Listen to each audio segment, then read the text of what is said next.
हरे कृष्णा।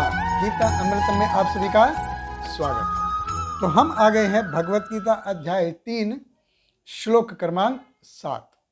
तो पिछले श्लोक में हमने देखा कि भगवान कृष्ण एक्सप्लेन कर रहे थे कि कोई अपने इंद्रियों को कंट्रोल करता है, भौतिक रूप से कंट्रोल करता है, लेकिन मन से वो उन्हीं सेंस ऑब्जेक्ट के बारे में सोचता है। तो क्या है, वो एक मिथ्याचारी है, वो एक प्रिटेंडर है।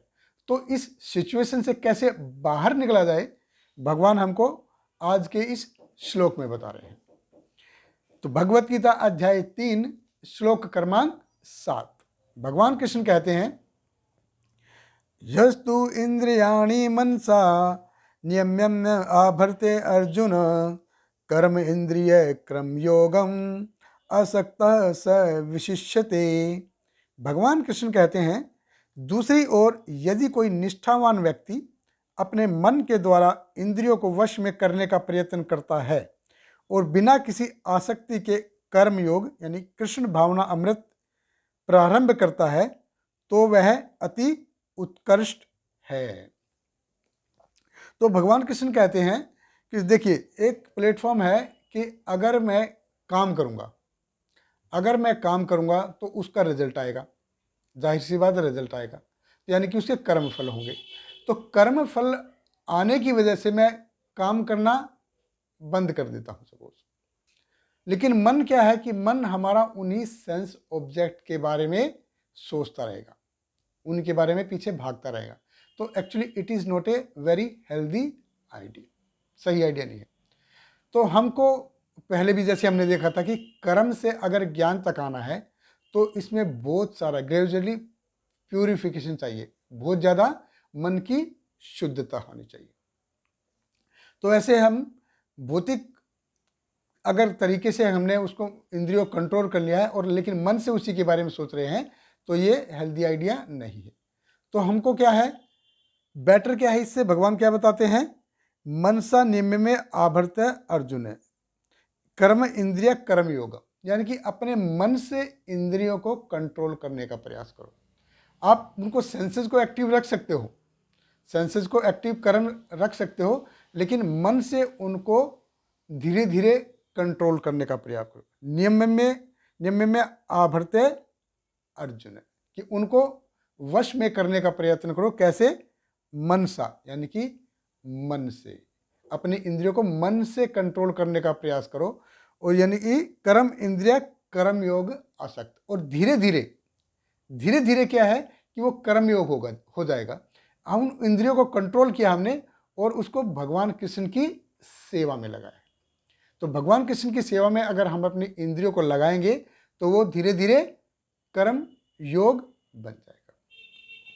तो जब तक हमारी इंद्रियां, हमारा मन एक्चुअली सफिशिएंट प्यूरिफाई नहीं है, तब तक हम भगवान कृष्ण को एक्सपीरियंस नहीं कर सकते।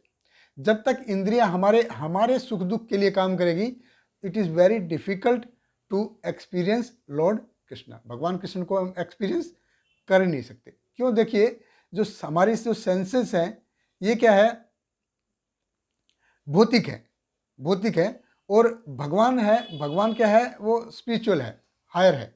तो भगवान स्पिरिचुअल हायर है और हमारी इंद्रियां भौतिक है, ये उसका लेवल नीचे है। तो दोनों के दोनों एक प्लेटफॉर्म पे नहीं आ सकते हैं, एक प्लेटफॉर्म पे नहीं आ सकते। तो भगवान कृष्ण कहते हैं, यस्तु इंद्रियाणी मनसा, यानी कि मन के द्वारा अपनी इंद्रियों को कंट्रोल करने का प्रयास करो। सेंसेस को एक्टिव रखो, लेकिन उसको कर्म इंद्रिय कर्म योगम स विशिष्यते। तो इट इज बेटर, वो आदमी स्पेशल है, वो आदमी अच्छा है, वो आदमी श्रेष्ठ है जो अपनी इंद्रियों को मन से कंट्रोल करने का प्रयास करता है। देखिए, जितने भी योगिक प्रोसेस हैं, अभी भगवान कर्म योग के बारे में बता रहे हैं, आगे ज्ञान योग, ध्यान योग, अष्टांग योग, ये सब के बारे में बताएंगे।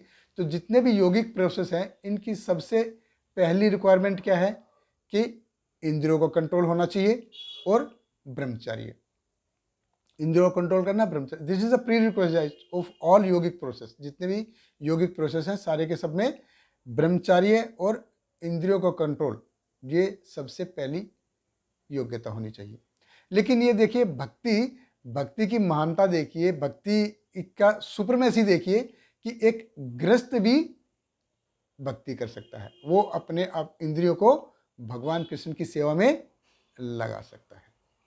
इन दो श्रीपाद रामानुज आचार्य कहते थे कि एक गृहस्थ एक बेटर सिचुएशन में है, क्योंकि उसको फॉल डाउन होने का खतरा कम रहता है। हो सकता है बट खतरा उसको कम रहता है। और श्रील प्रभुपाद भी कहते थे, अगर हम अपनी इंद्रियों को कंट्रोल में करेंगे, कंट्रोल करके उनको अगर भगवान की सेवा में लगाएंगे, भगवान कृष्ण की सेवा में लगाएंगे, तो ये कर्मयोग हो जाता है। इस कर्मयोग के बारे में भगवान आगे भी कंटिन्यू रखेंगे। बहुत बहुत धन्यवाद। हरे कृष्णा। हरे कृष्णा कृष्ण कृष्ण हरे हरे, हरे रामा राम राम हरे हरे।